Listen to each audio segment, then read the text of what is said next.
Well, it is my honor and privilege as a representative of the Stony Brook School to present this year's 2021 Alumni Achievement Award winner.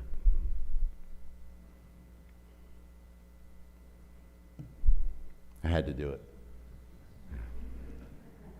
David Sparks is a graduate of the Stony Brook School's class of 1965. Additionally, he is a graduate of Eastern Nazarene College and holds a Master of Divinity degree from Nazarene Theological Seminary. David is married to his wife Phyllis, and they have two daughters, Angela and Eleanor. I believe she's called Ellie, as well as a grandson named David. Am I leaving anybody out? He began his pastoral career in 1967 and has served churches in Everett and Peabody, Massachusetts, Kansas City, Missouri, Rochester, New York, Dover, Delaware, Augusta, Maine, and Hollywood, Maryland. His pastoral roles have included Minister of Music and Worship, Minister of Music and Youth, Minister of Youth and Education, Minister of Youth and Training, and as a senior pastor.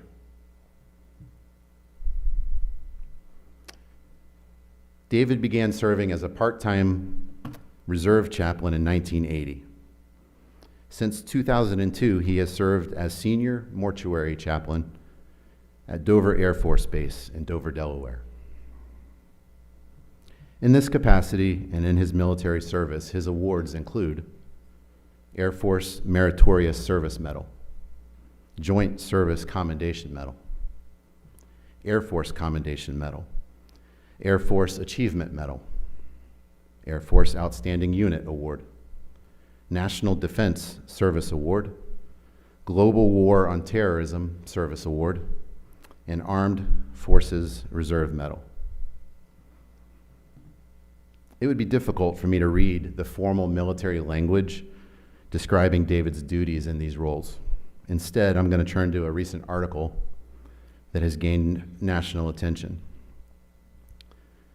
David arrived on base in 1980 as a chaplain in the Air Force Reserves and largely was tasked with the spiritual needs of the 436th Airlift Wing, organizing Sunday school, talking through service members' problems at home, attending events, and otherwise ministering while juggling his full-time job as pastor at a small Nazarene church.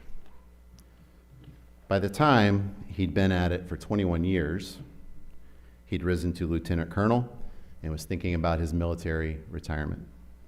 Then September 11th, 2001 arrived. He was called to active duty and assigned to the mortuary, where the Pentagon's dead were being brought and where he was to be a source of solace for those charged with the somber task of identifying, autopsying, and preparing the dead.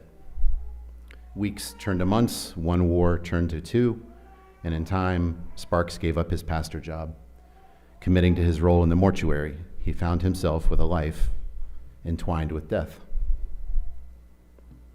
For years, at the war's start, when the dead arrived from Afghanistan, Sparks was often tapped to pray beside the aluminum crates holding them. Then, as more and more families came for the ritual of carrying the remains off the plane, Sparks became the go-to minister, trying to soothe them at the worst moment of their lives. Sparks passed the military's mandatory retirement age years ago, but continued on as a civilian, now with fewer bodies to autopsy, mournful families to host, and prayers to write. It feels like the right time for him to walk away for good. This was written earlier this summer, but it says he will retire later this year as the 20th anniversary of 9/11, the day that brought him here, comes.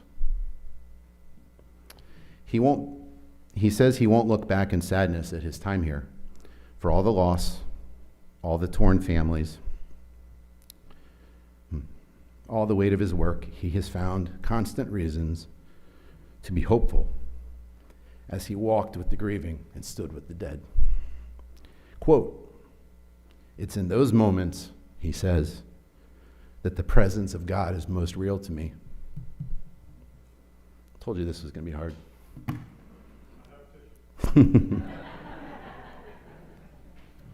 It's because of his service to our Lord and to our country, its servicemen and women, and by extension, their families and friends. David Sparks has been selected by his alumni peers as the recipient of the 2021 Alumni Achievement Award. It is a great honor to present this award to David on this, the centennial school year of the Stony Brook School. And if you're confused by that, 1922, 2022, but this is actually the 100th school year. David, thank you for exhibiting character before career. Thank you for your profound service.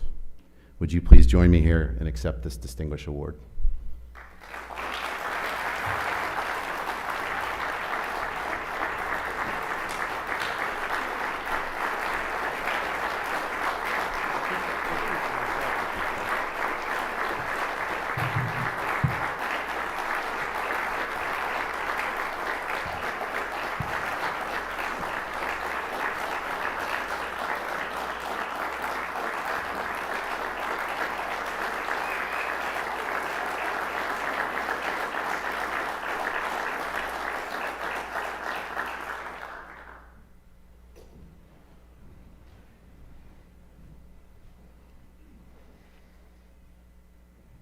There were no girls in the school when I was here.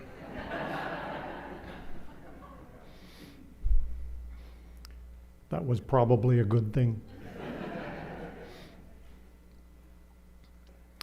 I am overwhelmed with gratitude to have been selected to receive this Alumni Achievement Award. I'm not just a little surprised to be receiving this from my alma mater, where for 3 years I did not distinguish myself in any way. I was a mediocre student at best. I was not a jock, and my only claim to fame was the number of times I got in trouble, and once my class thought I had killed Mr. Marshall. There are lots of stories to be told, but not now. Ask me anytime. I did set one school track record in my last year at Stony Brook. It was for the 120-yard intermediate hurdles, a record, by the way, which has not been broken since.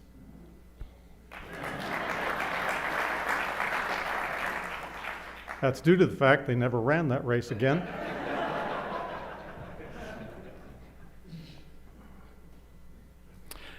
I'm honored to have my 40 years, particularly the 40 years of Air Force ministry, military ministry, recognized in this way by Stony Brook. I thank you to the head of school, Joshua Crane, and his award committee, which considered my nomination.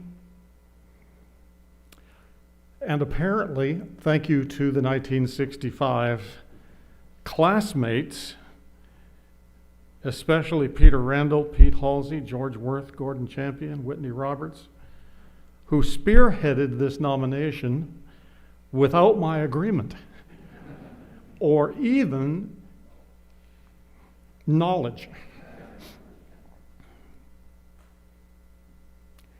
It makes me proud to think that my class, according to what I heard this morning, presented more nominations than any nominations that had ever been given for this. So I thank you all, and couldn't possibly name all of them. Thank you to the Stony Brook School and its teachers. We called them masters in that day, who saved my scholastic, social, spiritual, and emotional life. I was sent to school by my parents on the off chance that I might succeed. They were pretty sure that if I stayed in the public school, I wouldn't. And they were fearful that even here, it was a crapshoot. And I wish they were alive today to hear this. Thank you to the senior leaders, Air Force bean counters who made it possible for me to receive grief, bereavement, and loss education and certification, something I would have never occurred to me in the pastoral ministry. Thank you to senior military leaders, including, I'm just a little pastor from the Church of the Nazarene. Thank you to senior leaders, including 4 vice presidents and 3 presidents, for allowing me to guide them through their time with family members who had only hours ago received the notification of the death of their loved one. Thank you to over 8,000 military members who made the ultimate sacrifice in Iraq and Afghanistan. Thank you to over 32,000 family members whose sacrifice goes on today and will forever. And mostly, I thank my God, who for 40 years allowed me to live out a religion that is defined best by James 1:27. Religion that God our Father considers faultless and pure is to look after orphans and widows in their distress, and to keep oneself from being polluted by the world. Thank you to you and to the school. Thank you.